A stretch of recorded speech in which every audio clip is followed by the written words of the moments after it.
ఇప్పుడే నేను ఒక సినిమా చూసొచ్చాను. ఆ సినిమా గురించి మీకెలా చెప్పాలి? ఏం చెప్పాలనే ఎక్సైట్‌మెంట్‌తో తల్లడిల్లిపోతున్నాను. నిజంగా గూడా ఈ మధ్య కాలంలో గత 25 ఏళ్ల నుంచి నేను సినిమాలు చూస్తూనే ఉన్నాను. మధ్యలో ఎప్పుడో ఒకటి అక్కడొకటి, అక్కడొకటి, అక్కడొకటి తగులుతా ఉంటది. 'జనార్దన్ మహర్షి' రైటర్ ఆయన. ఆయన దర్శకత్వం వహించిన ఒక సినిమా చూశాను. ఎప్పుడు 2012లో. ఆ సినిమా పేరు 'దేవస్థానం'. అందులో ఇద్దరు హీరోలుంటారు. ఒకరు 'బాలసుబ్రహ్మణ్యం' ఇంకొకరు 'కె. విశ్వనాథ్'. ఆ ఇద్దరి మీద ఆయన ఎలా తీస్తాడు ఏంటంటే, ఆళ్ళిద్దరిని పెట్టి ఆయన తీసింది ఒక కథ. ఒక చిన్న కథ చెప్పాడంతే. ఆ కథ చూసాను. ఆ తర్వాత మళ్ళీ 'జనార్దన్ మహర్షి' గారు 'విశ్వదర్శనం' అని వివేక్ కూచిపుట్ల గారు నిర్మించిన ఒక 'విశ్వదర్శనం' ఒక 'కె. విశ్వనాథ్' గారి బయోపిక్ లాంటిది. ఒక 1 అవర్ 15 మినిట్స్ ఒక డాక్యూ డ్రామా లాగా తీసి, విశ్వనాథ్ గారితో పనిచేసిన వాళ్ళందరి దగ్గర అక్కడక్కడ చిన్న ఇంటర్వ్యూస్ తీసుకున్నారు. ఆ రోజు కూడా ఒక 5 నిమిషాలు ఏదో చూద్దామని చెప్పి స్టార్ట్ చేస్తే గంట 20 నిమిషాలు తెలియలేదు. ఆ తర్వాత ఏదో సినిమా డబ్బింగ్ సినిమా ఎళ్దాంలే. 'కార్తీ' చాలా ఎక్సైటింగ్‌గా ఏదో చెప్తున్నాడు. అనుకోకుండా మొన్న 'పవన్ కళ్యాణ్' గారి కోపానికి గురయ్యాడు. ఏం జరుగుతుంటది? ఏం సందర్భం? ఎప్పుడు 'కార్తీ' అలా చేయడే. ఎందుకిలా చేశాడు? అనుకోని 'సత్యం సుందరం' సినిమా థియేటర్‌లోకి ఎంటర్ అయ్యాం. ఆ థియేటర్‌లోకి ఎంటర్ అయ్యాం. మళ్ళీ బయటకొచ్చేసాం. మధ్యలో 3 గంటల సినిమా. టైటిల్ పడగానే అయ్య బాబోయ్! 3 గంటలా ఏం చూస్తాంరా బాబు! పెద్దగా ఆడంబరాలు లేవు, హైపులు లేవు అనుకున్న టైంలో తెలియలేదు. ఒక ఊరికి తీసుకెళ్ళిపోయారు. మనల్ని గుర్తు చేశారు.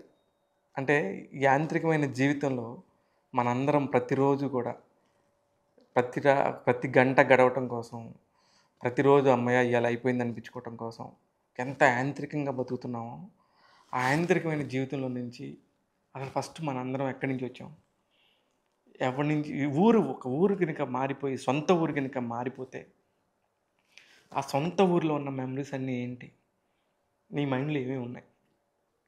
అలాగే ఆ మెమరీస్ తాలూకు ఎవరికి వద్దనుకున్న ప్రతి ఒక్కళ్ళ జీవితంలో అది ఆడైనా, మగైనా నీ చిన్ననాటి తలపులు ఈ ఊర్లో మీ ఇంట్లో ఒక చిన్న గూడై ఉండొచ్చు. చిన్న సైకిల్ అయ్యుండొచ్చు. ఆ ఇంట్లో నువ్వు మలిగిన ప్రతిరోజు అయ్యుండొచ్చు. ఇట్లాంటి ఎన్నో తీపి జ్ఞాపకాలని నీకు తెలియకుండా గుర్తు చేసే సినిమానే నేను ఇప్పుడు చెప్పే 'సత్యం సుందరం'. ఆ డైరెక్టర్ 'ప్రేమ్ కుమార్' 96 అనే ఒక సినిమాతో 7 సంవత్సరాల కిందటొచ్చారు. మళ్ళీ చాలా కాలం తర్వాత ఇంకొక అద్భుతమైన సినిమాని తీసుకొచ్చారు. 96లో ఒక లవ్ అనే ఎమోషన్ ఉంటది. అక్కడ వర్కౌట్ అయిపోయిద్ది. కానీ ఇక్కడ అరవింద్ స్వామికి, కార్తీక్ మధ్యలో ఏముంది? అసలు ఒక ఎమోషనల్ అంటే బాధ, ఏడుపు అనుకుంటారు అందరూ. ఎమోషన్ అంటే నవరత్నాలు. అసలకి నవరసాలు. నవరత్నాలు లాంటి నవరసాలని ఒక ఫ్రేమ్‌లో అలా చూసుకుంటూ, టైం తెలియకుండా ఒక 3 గంటల సేపు ఉంటే ఆ సినిమానే 'సత్యం సుందరం'. ఇంకెందుకంటే మాటలు లేవు. ఎందుకంటే ఇలాంటి సినిమాలు ఎప్పుడో గాని రావు. ఎందుకంటే ఆర్భాటం లేదు. పెద్ద పెద్ద మంది మార్బలం లేదు. వందల మంది ఆర్టిస్టులు లేరు. మంచి కథ ఉంది. హాయిగా నిన్ను గుర్తు చేసే ఒక కథ. ఒక ఇద్దరు మనుషులు. ఉత్తర, దక్షిణ ధృవాలు లాంటి ఇద్దరు మనుషులు. ఒకడు ఇంట్రావర్ట్ ఫుల్లు. ఒకడు ఎక్స్‌ట్రావర్ట్. వాళ్ళిద్దరికీ ఇంకా అనుకోని పరిస్థితుల్లో ఒకరోజు గడపాల్సొస్తే వాళ్ళిద్దరి పరిస్థితి ఎలా ఉంటది? ఆ ఎక్స్‌ట్రావర్ట్ ఎలా ఫీల్ అయ్యాడు? ఇంట్రావర్ట్ ఎలా ఫీల్ అయ్యాడు? అనుకోకుండా మనల్ని ఎవడో రోడ్డు మీద విష్ చేస్తాడు. ఆ విష్ చేసినప్పుడు ఆటోమేటిక్‌గా తెలియకుండా మనం కూడా విష్ చేస్తాం. ఆ తర్వాత ఆ విష్ చేసిన వ్యక్తి ఎవరో అని ఆలోచిస్తే, తెలియకుండా విష్ చేసినప్పుడు ఆలోచిస్తే, అతను నిజంగా గుర్తు రాకపోతే పడే నరకయాతన ఉంటది. నిజంగా చాలా మందికి కూడా మన లైఫ్‌లో కూడా ఎంతోమంది హాయ్, హాయ్ అనుకుంటూ ఎళ్తా, ఇతన్ని ఎక్కడో చూసాను, ఇతను ఎవరో గుర్తు రావట్లేదనే ఒక బాధ, తపన ఉంటది. అలాంటి తపనంతా చూడొచ్చు. మన ఊరిని చూడొచ్చు. మనం మిస్ అయిన మన సొంత ఇంటిని చూడొచ్చు. మన ఇంట్లో మన చెట్టుకి కాసిన ఒక చెట్టు ఆకుని దాచుకుంటే 22 సంవత్సరాల తర్వాత మళ్ళీ ఆ ఆకు మళ్ళీ మన కంట ముందు పడితే ఎలా ఉంటది? ఈ సినిమాలో నటీనటుల పర్ఫార్మెన్స్ గురించి మాట్లాడాలంటే ఎవరి గురించి మాట్లాడటానికి ఏం లేదు. మొదటి సినిమా, ఆ సినిమా స్టార్ట్ అయినప్పుడు ఒక పాట వస్తా ఉంటది. అందులోనే ఆహ్, అరవింద్ స్వామి తండ్రి విజయప్రకాష్ మనందరికి కూడా చాలా సినిమాల్లో హీరో ఫాదర్ క్యారెక్టర్ చేస్తూ ఉంటారు. ఆయన ఒక ఎమోషన్ ఉంటది. ఆ తర్వాత సినిమా అంతా గూడా మౌనంగా ఏదో కోల్పోయినట్టు ఒక మనిషి అలా కూర్చొని యాంత్రికంగా జీవనం సాగిస్తూ ఉంటాడు. అతనే అరవింద్ స్వామి. అరవింద్ స్వామి గనక కాకపోయుంటే ఈ సినిమా గురించి మనం ఇంత మాట్లాడుకొని ఉండేవాళ్ళం కాదేమో. ఇకపోతే 40 నిమిషాల తర్వాత స్క్రీన్ మీదకి ఎంట్రీ ఇస్తాడు మన హీరో కార్తీ. ఆళ్ళు కాకపోతే. ప్రతి ఒక్క ఫ్రేమ్‌లో కార్తీని నేనైతే ఈ సినిమాని ఎస్పెషల్‌గా ఇంకొక 4 సార్లు ఖచ్చితంగా చూస్తాను.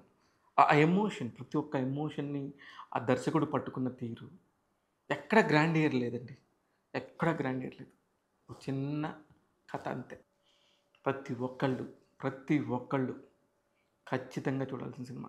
ఈ సినిమాలో ఒక బ్యూటీ ఏందంటే, ఇదే సినిమాని కార్తీ, అరవింద్ స్వామి గారు కాకుండా వేరే ఎవరన్నా తీసి చూపిద్దామనే ప్రయత్నం చేస్తే కనీసం, కనీసం ఒక 100 మందికి, 1000 మందికి కూడా రీచ్ అవుద్దని నేను అనుకోను. ఒక హాలీవుడ్ గొప్ప డైరెక్టర్ చెప్తాడు. ఒక గొప్ప కాస్టింగ్ గనుక దొరికితే సినిమాకి 90% సినిమా అయిపోయినట్టని. ఈ సినిమా ద్వారా నాకది కరెక్ట్ అనిపిచ్చింది. సినిమా అనంగానే హంగులు, ఆర్భాటాలు, పెద్ద పెద్ద సెట్స్ ఇవన్నీ కాదు. ఒక మంచి కథ. ఇక్కడి నుంచే స్టార్ట్ అవుద్ది. కానీ ఈ కథ మీద దర్శకుడు 'ప్రేమ్ కుమార్‌కి' తమిళంలో విపరీతమైన పట్టుంది. అది యాక్చువల్లీ తమిళ్ సినిమా. ఈ తమిళ్ సినిమాకి తెలుగుకి తీసుకొచ్చినప్పుడు ఒక మంచి డబ్బింగ్‌కి సంబంధించి కూడా అద్భుతమైన తెలుగు మీద పట్టున్నోళ్ళు, తమిళ్ మీద పట్టున్నోళ్ళు 2 రకాలుగా పట్టున్నోళ్ళైతే గనుక అద్భుతంగా సినిమాని తెరకెక్కించొచ్చు. ఈ విషయంలో ఇక్కడ ఖచ్చితంగా ఒక సూపర్ హీరో అని చెప్పాలి. ఆయనే Rakendra Mouli. Is artist, writer, ఒక సింగర్, మల్టీ టాలెంటెడ్ పర్సనాలిటీ. ఇలాంటి ఒక పర్సనాలిటీ లాస్ట్ ఇయర్ మనం గమనిస్తే 'యానిమల్' ఎంత పెద్ద హిట్ అయిందో తెలుసు. 'యానిమల్' సినిమాని కూడా తెలుగులోకి అనువదించింది ఇదే రాకేంద్ర మౌళి. అట్లాగే ఈ సినిమాని కూడా ఆ సోల్ మిస్ అవ్వకుండా, ఆ కథలోని కంటెంట్ మిస్ అవ్వకుండా ఎంత చక్కగా చెప్పాలనుకున్నాడో ఆ తెలుగు నేటివిటీని ఎక్కడా మిస్ చేయలేదు. ఆ గుంటూరు, ఆ ఏరియా చుట్టుపక్కల ఊర్లన్నిటిని నిజంగా మనం ఆయన్ని అక్కడ తమిళ్ సినిమా కదా! మరి ఇదేంది ఇలా ఉండింది అనుకోని కొంచెం ఆశ్చర్యానికి గురవ్వాల్సి వస్తది. వీటన్నిటికీ ఆయువుపట్టులాగా పనిచేసి మంచి అసలకి తెలుగు వాళ్ళకి ఎలాంటి ఎడిట్ అయితే బావుంటదని చెప్పేసి చేసిన రాకేంద్ర మౌళికి కూడా ఫుల్ మార్కులు పడతాయి. ఎందుకంటే ఇది తెలుగు వెర్షన్ చూసే వాళ్ళకి మాత్రం. తమిళ్ వెర్షన్ వాళ్ళకి సంబంధించి అది వేరే. కానీ ఇక్కడ ఇతను రియల్ సూపర్ హీరో. ప్రతి ఒక్క కనెక్షన్‌ని ఎక్కడ మిస్ కాకుండా ఇప్పుడు డబ్బింగ్ సినిమా అంటే అక్కడున్న కథ వేరు. కథని మాత్రం మార్చకుండా ఆ డైలాగ్ డిక్షన్‌ని, లిప్ సింక్‌ని ఎక్కడ మిస్ చేయకుండా తెలుగు పదాలని, తెలుగు వాటన్నిటిని కూడా కూర్చుకుంటూ ఒక్కొక్క దగ్గర, ఒక్కొక్క సందర్భంలో ఎక్కడో తమిళనాడు తాంజావూరులో తీసిన ఒక సినిమాని తీసుకొచ్చి ఇక్కడ గుంటూరు నేటివిటీకి జత చేయడం అంటే చాలా పెద్ద విషయం. అది తెలిసిన వాళ్ళకి తెలిసిద్ది ఆ బాధ. అద్భుతంగా తెరకెక్కించారు. అసలు నిజంగా ఇక్కడే గుంటూరులో తీశారా అన్నట్టుగా అనిపించింది. ప్రతి ఒక్క ఫ్రేమ్‌లో కూడా ఆ లిప్ సింక్ కుదరటం గానీ, ఆ డైలాగ్ డిక్షన్‌లో గానీ, డెప్త్ రావటం గానీ, ప్రతి ఒక్క దగ్గర కూడా రాకేంద్ర మౌళి చేసిన వర్కు. దానికి తోడు సంగీత దర్శకుడు గోవింద్ బ్యాక్‌గ్రౌండ్‌లో చిన్న బ్యాక్‌గ్రౌండ్ స్కోర్ వస్తా ఉంటది. ఒక ఎమోషన్‌కి సరిపడా. ఒక విజువల్ చూడాలంటే బ్యాక్‌గ్రౌండ్ ఎమోషన్ కరెక్ట్‌గా ఉండాలి. ఆ సౌండ్ కరెక్ట్‌గా ఉండాలి. దాంతోనే మనం ట్రావెల్ చేస్తాం. అలాంటి ఒక అద్భుతమైన సౌండ్‌ని సినిమా స్టార్టింగ్ నుంచి ఎండ్ దాకా 3 గంటలు అప్పుడే అయిపోయింది అనిపించేలాగా చేసిన సంగీత దర్శకుడు ఈ సందర్భంగా హ్యాట్స్ ఆఫ్ చెప్పాలి. అంత మంచి కాస్టింగ్. ఇద్దరే నటీనటులు. ఇంకొక ఇద్దరు ఎక్స్‌ట్రా. అరవింద్ స్వామి వైఫ్‌గా ఒక 2 సీన్‌లో చేసిన దేవదర్శిని, కార్తీ వైఫ్‌గా చేసిన మన తెలుగు అమ్మాయి శ్రీదివ్య 2 సీన్‌లు. ఇంకంతే. అయి కూడా కథకు అడ్డుపడ్డట్టు కాదు. కథలో లీనమై ఉన్న పాత్రలవి. ఆ 2 పాత్రలు తప్ప ఇట్లాంటి ఒక గొప్ప సినిమాని తీసుకొచ్చిన మన ముందుకి ఇంకొక నిజమైన జంట సూర్య, జ్యోతిక. వాళ్ళిద్దరు నిర్మాతలు. సొంత తమ్ముడి మీద ప్రేమతో పాటు కథ మీద నమ్మకం, ఆ దర్శకుడి మీద ఉన్న నమ్మకంతో ఈ సినిమాని ఇచ్చినట్టుంది. సినిమాలోని ఫ్రేమ్స్ కూడా అత్యద్భుతంగా ఆహా! ఓహో! అన్నట్టు ఒక ఊరికి వెళ్తాం అంతే. ఆళ్ళతో పాటు మనం కూడా కదులుతూ ఉంటాం. That is the camera work. ఎక్కడెక్కడో ఆకాశాన్ని నుంచి ఆ లైట్లు, ఈ లైట్లు ఏమి లేవు. హాయిగా చీకటి చీకటిలా ఉంది. పగలు పగల్లా ఉంది. ఎంతో హాయిగా ఉంది. ఖచ్చితంగా ఈ సినిమా గనుక మీరు చూడకపోతే లైఫ్‌లో మనలో ఏదో ఒక 3 గంటలు మనం కోల్పోయిన ఫీలింగ్ వస్తది. అందుకని 'సత్యం సుందరం' సినిమాకి సంబంధించి ఇంతకంటే నేను ఎక్కువ ఏమి చెప్పకుండా మీరందరూ థియేటర్‌లు బాట పట్టి మీ పిల్లలకి చూపించండి. మీ తల్లిదండ్రులకు చూపించండి. ఫ్యామిలీ అందరూ కలిసి ఒక్కసారి మిమ్మల్ని మీరు గుర్తుకు తెచ్చుకోండి. ఖచ్చితంగా ఎంజాయ్ చేస్తారు.